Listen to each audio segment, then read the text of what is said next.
Pension తీసేసాడు Jagan వయసు లేదంటండి వయసు లేదంటండి మాకు. మీకు వయసు లేదు. ఎప్పుడు తెలుగుదేశం ఉంటాడు ఈడని జగన్ తీసేసాడు. ఇప్పుడు ఇల్లు మీదే కదా. మాదే తెలుగుదేశం వాళ్ళకి అవలేస్తారు అంటున్నారు జగన్ వాళ్ళు. గోదావరి వస్తే పట్టించుకోలేదు పైన వెళ్ళిపోయిందా. ఇంత తాటకి ఇంట్లో పేదోళ్ళు మీకు పెన్షన్ తీసేస్తే ఇంకెంతకన్నా అన్యాయం ఉంది. తింటానికి కూలి లేకుండా ఉన్నాను. ఏం పెట్టి తిన్నాను నేను. ఎందుకు రేపు పొద్దున మన ప్రభుత్వం వస్తుంది, మీ తీసేసిన పింఛను పెంచి 4,000 రూపాయలు బంగారు పనుల్లో పట్టుకొచ్చి ఇచ్చే బాధ్యత నాది. ఏమా తలంటి చేపించుకోపోసం అంటున్నారు. ఈ జగన్ అంతేంటి అది ఇంటికి వెళ్ళిపోవాలా అప్పుడు చేపించుకుంటాను.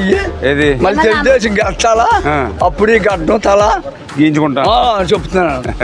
ఈడు అంతేటో చూడాలని గడ్డం పెంచేస్తున్నాను. ఏం చేయలేరు అన్నాను. దాన్ని అంతా వడ్డీతో సహా తీరుతాను వచ్చాక.